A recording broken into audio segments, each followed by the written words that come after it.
Olá, meus queridos, que bom estarmos juntos mais uma vez para estudarmos a Palavra de Deus, mergulhar nas verdades reveladas pelo Espírito Santo e compreender as promessas que o Criador tem para cada um de nós.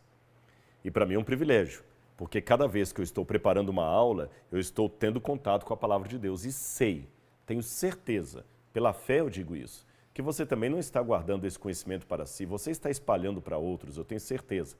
E assim a palavra de Deus vai sendo disseminada, vai sendo espalhada. E a gente pode, de outra forma, cumprir Mateus capítulo 24, 14. E será pregado esse evangelho do reino a todo mundo, em testemunho a todas as nações, e então virá o fim. Isso está acontecendo. Glória a Deus por sua vida, por seu interesse pela palavra de Deus. É por isso que o NASP Next e o Museu de Arqueologia do NASP trazem esta oportunidade aqui, onde eu posso interagir com vocês, ainda que de maneira virtual, mergulhados na profundidade das páginas sagradas da Bíblia. Vamos então convidar o Espírito Santo para que esteja conosco. Vamos mais uma vez falar com o nosso Pai Celestial através de Jesus? Então vamos lá, oremos comigo. Querido Senhor, no sagrado nome de Jesus, nós nos achegamos a Ti com o coração repleto de humildade, temor, reverência, mas também alegria, porque estamos falando com o nosso Pai Celestial. Pedimos-te, Senhor, humildemente, que o Senhor possa nos dar capacidade para entender a mensagem do Teu Santo Livro. Não somente capacidade cognitiva para compreendê-la, mas também discernimento para poder colocá-la em prática. Reveste-nos da Tua beleza, Senhor, e que no decurso de nossa vida nós possamos sempre Te revelar a outros. Dá-nos a Tua paz e aceita o nosso coração, em nome de Jesus. Amém, Senhor. Muito bem, meus queridos, vamos continuar hoje estudando esse código de santidade que é o livro do Levítico, em consonância com o final do livro de Êxodo, onde nós vemos agora os detalhes do santuário. Você já viu muitas informações importantes até aqui, que o santuário que Deus mandou Moisés construir foi feito de acordo com o modelo que Deus mostrou para Moisés. E que, segundo o livro de Hebreus, aquele santuário da terra era uma sombra de um santuário superior. Também nós vimos o papel dos levitas, dos sacerdotes, do sumo sacerdote, vou falar melhor sobre eles daqui a pouquinho, e como eles tipificavam o trabalho de Cristo, que, de acordo com o livro de Hebreus, também tem um sacerdócio superior, porque ele não habita em santuário feito por mãos humanas, mas entrou no santuário superior, no céu, intercedendo por nós diante de Deus. Agora vamos ver aqui, então, um pouquinho das características desse prédio que Moisés construiu, seguindo, é claro, a planta, o modelo que Deus lhe havia dado em todos os detalhes. Muito bem, você tem aqui à minha frente, finalmente, esta maquete que está me acompanhando já aqui há várias aulas. Eu trouxe de Israel essa maquete e eu gosto dela porque ela é didática, ela é lúdica e eu posso usá-la assim para ensinar melhor a Bíblia para as pessoas, tá bom? Então nós temos aqui o santuário como ele era. Deus mandou Moisés construir tudo de acordo com os detalhes, a planta que Deus ia colocando. Explicando assim, de maneira sumarizada, ou seja, num sumário, num resumo, o que você tem aqui, nós tínhamos o povo, que geralmente ficava do lado de fora, tá bom? E aqui você tem as cortinas, que delimitam o pátio do santuário, também chamado de o átrio. A palavra átrio e pátio é a mesma coisa, tá bom? As pessoas comuns não entravam aqui no pátio. Quem trabalhava aqui eram os levitas, eles que cuidavam de toda essa parte. As pessoas geralmente traziam as suas ofertas, os seus animais para serem sacrificados aqui à porta. Aqui eles eram entregues ao levita, podia ser um bode, podia ser uma ovelha, podia ser uma rolinha, uma pomba. Aí o sacerdote trazia o animal aqui, mas não sem antes o ofertante colocar a mão na cabeça desse animal e confessar os seus pecados. De certa forma, é como se os pecados fossem passados do pecador para a vítima, que seria imolada, que seria morta. E aqui havia todo o ritual que ainda vou explicar para vocês, mas vamos por partes. Vamos começar primeiro pelo próprio tabernáculo, ou seja, aquela barraca que Moisés construiu, onde Deus haveria de morar. A primeira coisa que você vê aqui são panos cobrindo esta barraca. Gente, até o detalhe das cortinas que haveriam de circundar o tabernáculo, as cortinas internas, até esses detalhes foram providenciados por Deus, foram orientados por Deus. Então, vamos ver primeiro esses panos que cobriam o santuário. Na verdade, eu estou colocando panos no plural, porque era mais de um, tá certo? Como era uma tenda, mas havia uma camada de pelo menos 4 panos diferentes. 4 panos diferentes. Vamos ver quais eram esses panos e como é que eles ali lidavam. No capítulo 25 do Êxodo, quando Deus manda trazer os elementos, as ofertas, os materiais para a edificação do santuário, no verso 3 diz assim: esta é a oferta que você receberá deles: ouro, prata, bronze. Porque isto eram os objetos que iriam fazer ali os utensílios. Além desses objetos, diz: traga pano azul, púrpura, carmesim, linho fino, pelos de cabra, peles de carneiro, tingidas de vermelho. Está faltando inclusive um pano aqui, que eu não sei onde está, então já estou avisando para vocês que essa pele tingida de vermelho, ela não está aqui. Eu devo ter tirado lá em casa e acabei não colocando, quando dei alguma explicação. Peles tingidas de vermelho e peles finas. O que seriam essas peles finas? A palavra peles finas em hebraico vem da raiz tarrash, ou tarrashim. Tarrash, a gente não sabe a tradução, simples assim, tá certo? Algumas traduções traduzem como peles finas, tarrash, outros pensam que seria pele de foca, pele de golfinho, ou quem sabe pele de texugo. Essa pele de texugo era uma pele fina, e talvez fosse uma pele até cara, mas não muito bonita. Ela era impermeável, então alguns pensam que ela podia ser a última camada aqui do santuário. Algum tipo de tecido fino, feito de couro, impermeável, que caso o santuário estivesse num momento de chuvas sazonais, podia chover aqui, que não acontecia nada ali dentro. Agora vamos ver como é que cada camada de pele desta foi orientada por Deus a ser colocada ali no santuário. E por que isso? Uma pele, outra pele, outra pele e outra pele. Quando nós vamos ao capítulo 26, você pode olhar aí, estou lendo o livro do Êxodo. Lembra que eu falei que esses detalhes estão em Êxodo e estão sempre aos pares no livro de Êxodo. Você tem isso em Êxodo 26 e Êxodo 36. E você precisa dessas informações aqui para entender depois os rituais que são melhor explorados ali no livro de Levítico. Aqui diz o Êxodo, capítulo 26, versículos 1 até o versículo 3. Diz assim: faça o santuário que terá 10 cortinas. Quando ele diz 10 cortinas, são pedaços de cortina que iam ser colocados até montar tudo ali, tá bom? De linho retorcido. Então você tem ali, o linho é como se ele pegasse uma trama e uma mordidura, vários fios de diferentes pontos. Então era uma cortina muito colorida, muito bonita. Púrpura e carmesim. Faça as cortinas com querubins, obra de artistas. Então a primeira cortina do santuário, ela deveria ser feita com querubins desenhados nela. Seria alguma coisa mais ou menos como isso aqui, ó. Tá bem? Então você teria uma cortina, quando ele fala 10 cortinas, é que você teria fios de diferentes panos colocados justamente sobre essa parte aqui. E nota que Deus mandou que bordasse ali, obra de artista, figuras angelicais.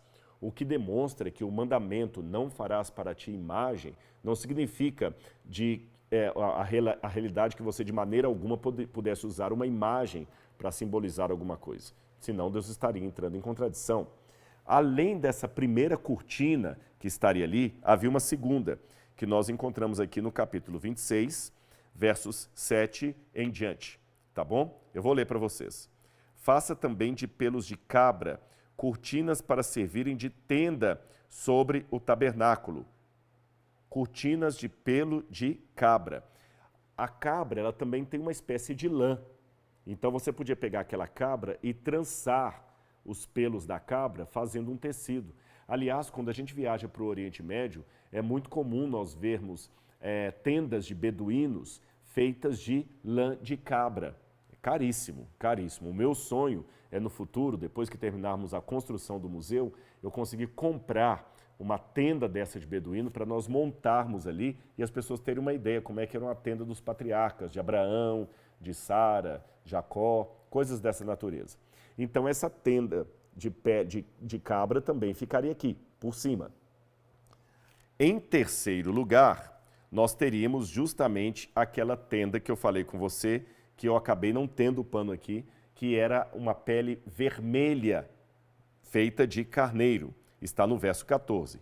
Faça também de peles de carneiro tingidas de vermelho uma cobertura para a tenda. No verso 14, capítulo 26, verso 14.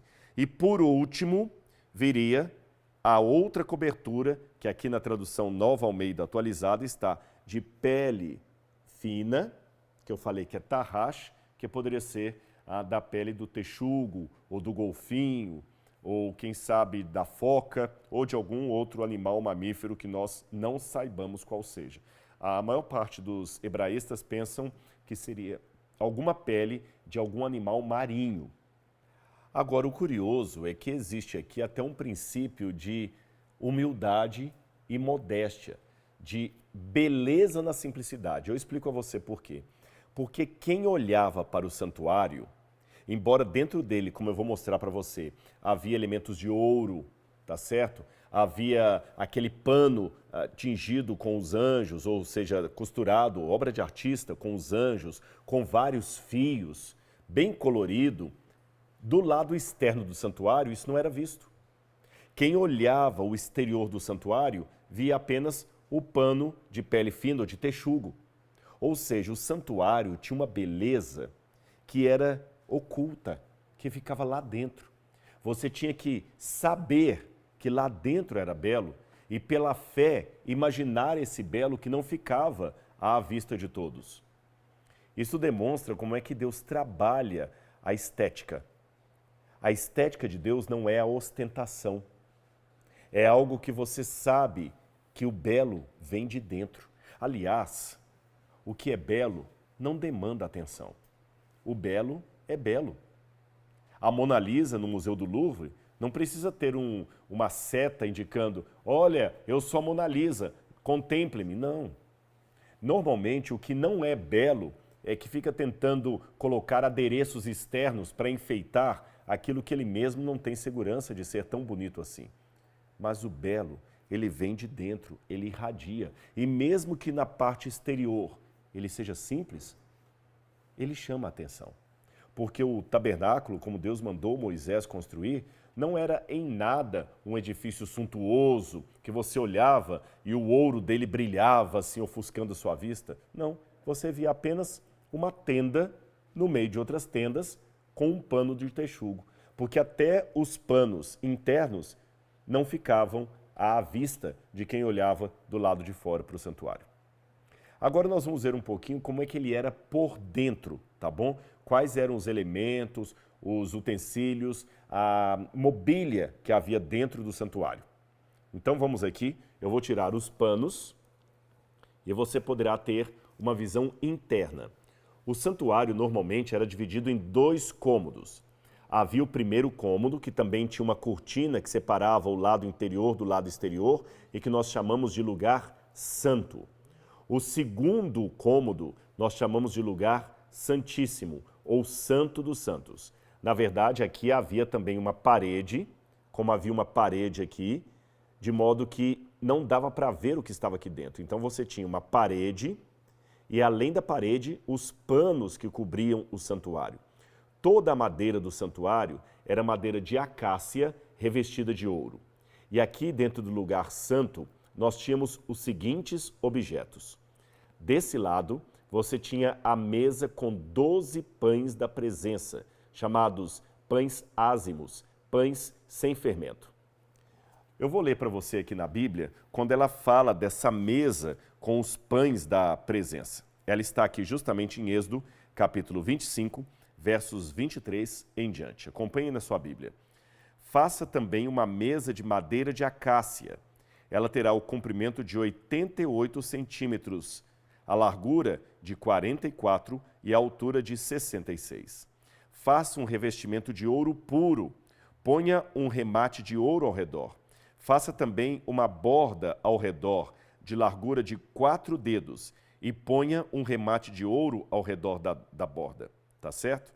Então, assim que deveria ser esta mesa. E no final aqui da orientação, no verso 30, diz também o seguinte. Aliás, deixe-me ler o verso 29. Faça também os seus pratos e os seus recipientes para incenso, e as suas jarras e as suas taças, em que serão oferecidas as libações. Faça tudo isto de ouro puro. Ponha sobre a mesa os pães da proposição diante de mim perpetuamente. Ou seja, esses elementos de ouro não ficavam à mostra, demonstrando mais uma vez a filosofia de que a verdadeira beleza talvez é a beleza interior. Agora, tudo isso também não era assim brega, não, havia uma singeleza naquela estética, naquela beleza, na composição. E esses pães, chamados pães da presença ou da proposição, como está aqui, representavam as 12 tribos de Israel, que estariam continuamente na presença de Deus, tá bom? É curioso que aqueles pães ficavam ali durante toda a semana e eles só eram uma vez por semana substituídos por pães novos. E o sacerdote, juntamente com os levitas, comiam desse pão. Alguns comentaristas pensam que, num primeiro momento, o sacerdote comia esses pães dentro do santuário. Outros pensam que, com o passar do tempo, houve uma mudança e esses pães eram levados para fora do santuário e comidos na casa do sacerdote, como, por exemplo, aconteceu na época de Davi, que estava com fome, juntamente com os seus homens, e comeu o pão da presença na casa do sacerdote, porque Davi não podia entrar dentro do santuário. Jesus também é descrito como o pão vivo que desceu do céu. À Santa Ceia, ele entregou um pedaço de pão para cada um dos discípulos e disse: "Este é o meu corpo, comam dele". Então aqui, de certa forma, nós teríamos aquilo que em teologia é chamado de a união mística com o corpo de Cristo. Ou seja, nós, ao participarmos do corpo de Cristo, nós nos unimos a ele. Vocês compreenderam? É lógico que é uma união simbólica. Nós não somos deuses. Mas nós participamos da carne e do sangue de Cristo. E nós somos, de certa forma, tipos de Cristo também para as pessoas. Porque se o Messias é o pão vivo que desce do céu, e as 12 tribos de Israel também são simbolizadas por pães sem fermento, é porque nós também podemos ser representantes de Cristo aqui neste mundo. E elas ficam ali continuamente na presença de Deus. Diante da mesa com os pães da presença, havia um candelabro de 7 braços, chamado de menorá. Este candelabro tinha 7 tochas que eram acesas continuamente. Elas eram alimentadas com um azeite especial, o azeite consagrado do santuário, e representavam o Espírito Santo de Deus iluminando o seu povo. Então você tem os pães de um lado, representando o povo de Deus, e de frente o candelabro, com 7 tochas, representando o Espírito Santo de Deus, iluminando o seu povo. Agora vocês veem como é que esses mesmos elementos que simbolizam a divindade, simbolizam igualmente o povo de Deus. Quer ver? Eu falei que Cristo é descrito como o pão vivo que desceu do céu. Ele até é comparado ao maná que foi dado ao povo. Na Santa Ceia, ele entrega o pão aos apóstolos, que era um pão como este, um pão ázimo, isto é, um pão sem fermento, porque o fermento era símbolo do pecado, e ele fala: "Este é o meu corpo, comam dele". Agora, ao mesmo tempo que o pão representa o Messias, representa também o povo de Deus, as tribos ali. Da mesma maneira que o candelabro de ouro maciço, o candelabro não era feito de madeira de acácia, ele era de ouro maciço. É a única peça do santuário que era feito de ouro maciço. Esse candelabro, que era alimentado pelo azeite, e representava o Espírito de Deus de maneira perfeita, porque o 7 na Bíblia é o número da perfeição. Então, todas as coisas que são apresentadas de maneira sétupla estão representando a perfeição de Deus. O número 7 é repetido muito no Apocalipse. Ali você fala das 7 trombetas, das 7 taças da ira de Deus, você fala dos 7 selos e fala também dos 7 espíritos que estão diante de Deus, representando o Espírito Santo. O Messias é aquele que é ungido com o Espírito de Deus de maneira máxima. Aliás, este azeite que coloca ali nas lamparinas também é uma representação do Espírito Santo. Agora você veja que interessante. Se o Espírito Santo é o candelabro que ilumina o povo de Deus, e o povo de Deus é, ao mesmo tempo, a mesa com o pão da presença, que por sua vez também representa o corpo do Messias, o povo de Deus também tem uma simbologia que mistura com a do Espírito Santo, aquele que ilumina. Quer ver por quê? Vamos a Mateus, capítulo 5, e você entenderá a visão que Jesus tem de tudo isso. Em Mateus, capítulo 5, versículo 14, é dito assim: vocês são a luz do mundo. Não se pode esconder uma cidade situada no alto de um monte, nem se acende uma lamparina para colocá-la debaixo de um cesto, mas num lugar adequado, onde ilumina bem todos os que estão na casa. Assim, brilhe também a luz de vocês diante dos outros, para que vejam as boas obras que vocês fazem e glorifiquem o Pai de vocês que está no céu. Olha que lindo! Ao mesmo tempo que o simbolismo aponta para a divindade, nós temos duas pessoas da divindade aqui sendo apontadas, Cristo e o Espírito Santo. Os mesmos símbolos também apontam para nós, de modo que, sem nenhuma arrogância ou prepotência, nós podemos sim ser representantes de Cristo aqui nesse mundo e do Espírito Santo também. Imbuídos do Espírito de Cristo, nós podemos representar a Deus, gente. Isso é um privilégio. Não é à toa que, certa vez, ele falou para os discípulos: eu vou para o Pai, e vocês farão obras ainda maiores do que as minhas, porque eu vou para o meu Pai. Agora, uma notinha de rodapé. Se nós queremos o privilégio de representar Cristo para as pessoas, por que não queremos também o privilégio de sofrer como Cristo sofreu? Sim, porque ele diz: eles odiaram a mim, vão odiar a vocês também. Tá certo? Assim como eles me rejeitaram, eles também rejeitarão vocês. E às vezes a gente encontra algumas pessoas que simplesmente dizem: não é justo que isso aconteça comigo, eu não mereço o que está acontecendo comigo. Ora, meu amigo, eu não sou aqui masoquista, eu também não tenho prazer no meu sofrimento, eu não quero sofrer. E muito menos serei eu um sádico, tendo prazer no sofrimento do outro. Eu não quero sofrimento nem para mim, nem para o meu colega. Porém, como diz Paulo, sofrer por Cristo ou como Cristo é um privilégio. Então, quando você diz: eu não mereço sofrer isto, eu pergunto: e Jesus merecia?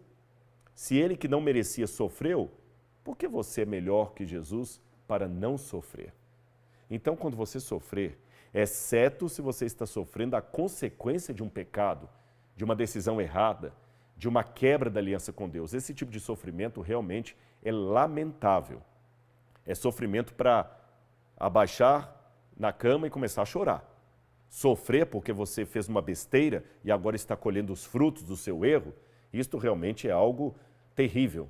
Agora, sofrer por amor a Cristo, sofrer como Cristo sofreu, meus irmãos, chega a ser, de acordo com Paulo, um privilégio do crente.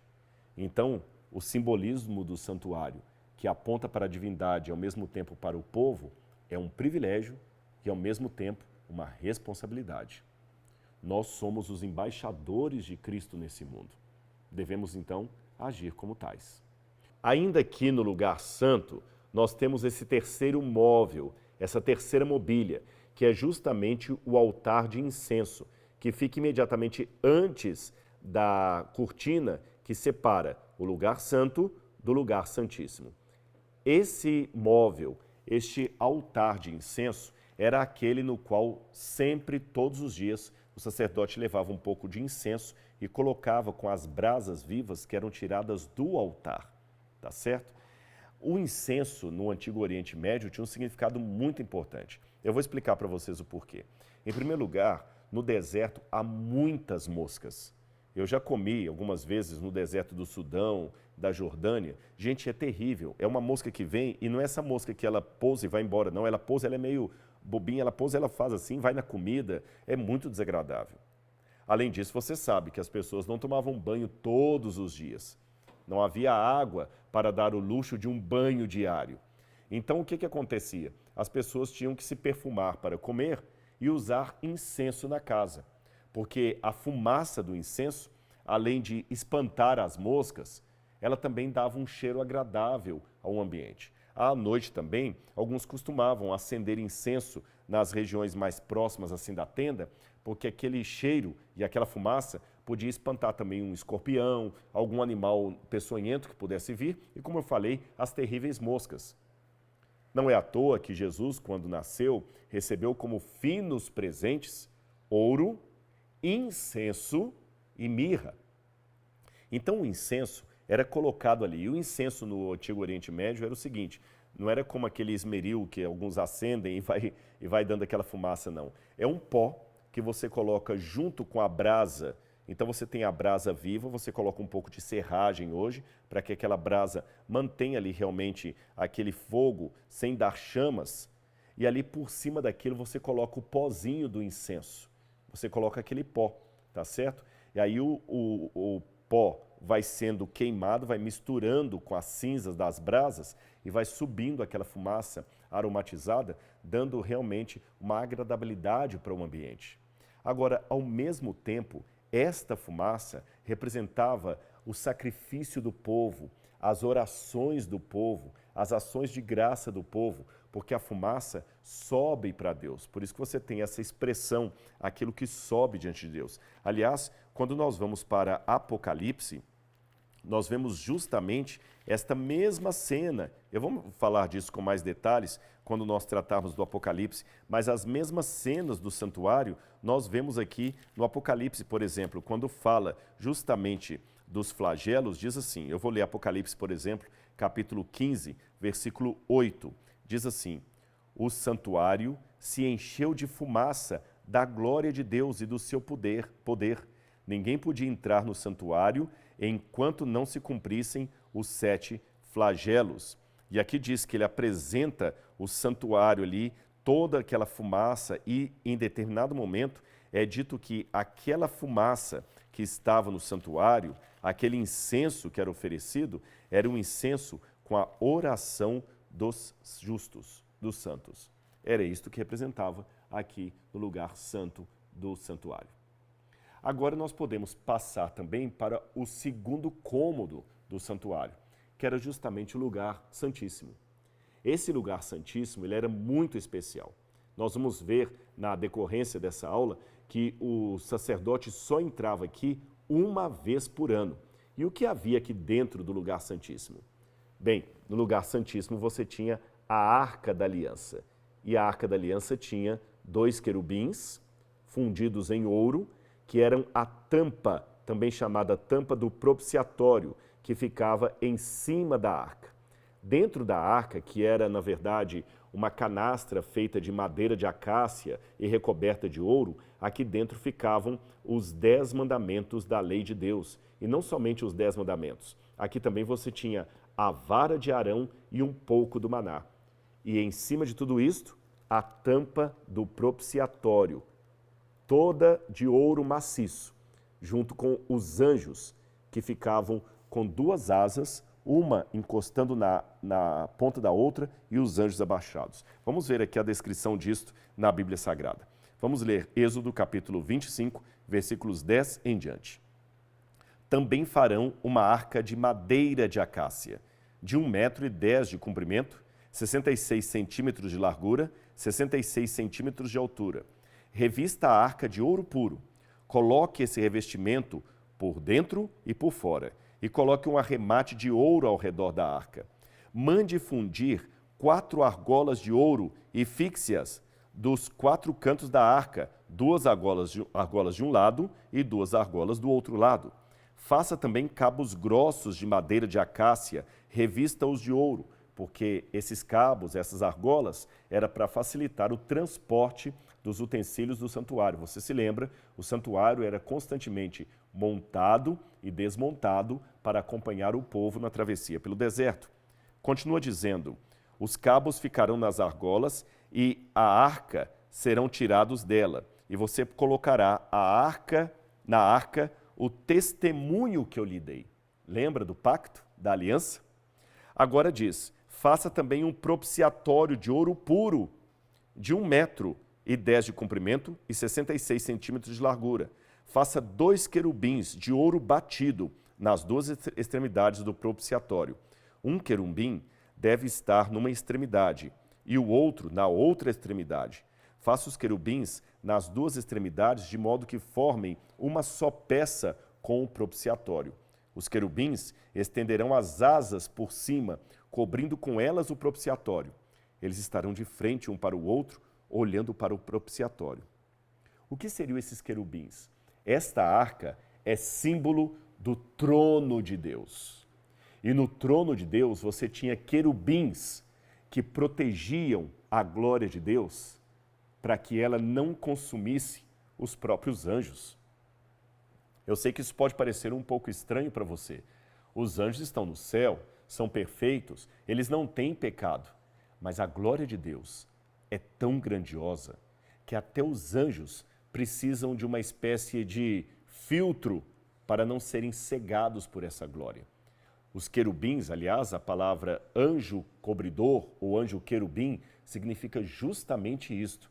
Aqueles anjos que ficam diante da glória de Deus, cobrindo a glória de Deus com suas asas e com a cabeça baixa para que eles também não sejam ofuscados.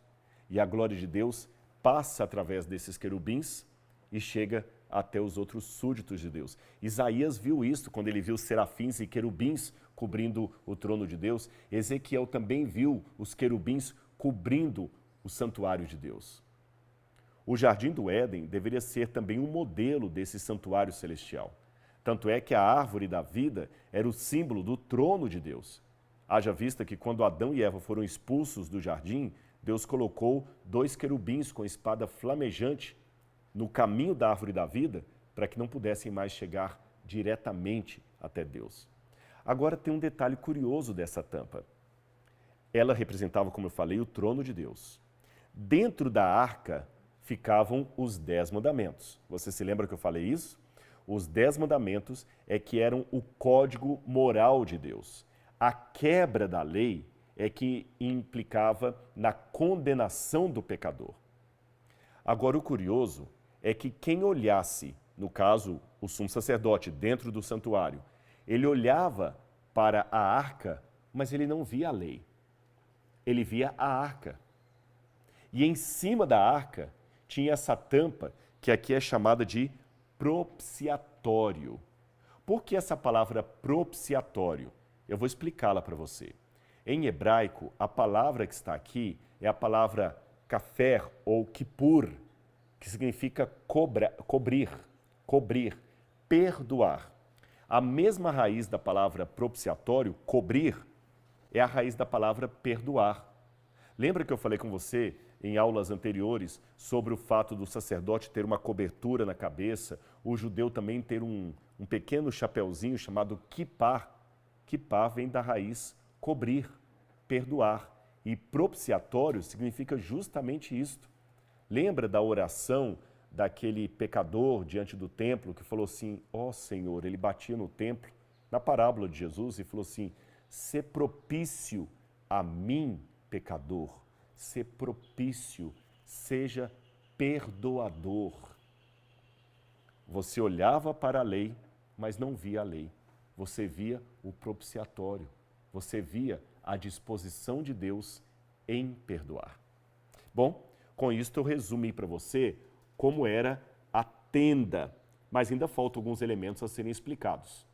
Esses eu deixarei para a semana que vem, para a nossa próxima aula, tá bom? Nós vamos explicar agora, passo a passo, os outros utensílios do santuário, aí sim eu posso dar um resumo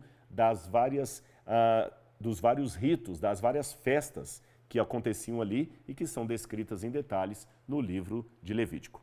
Então, não perca o nosso próximo encontro, sempre fique olhando de novo a aula, assista novamente, recapitule o conteúdo e saiba que você está sendo muito beneficiado por estar estudando a Palavra de Deus, por estar dando tempo à Palavra de Deus.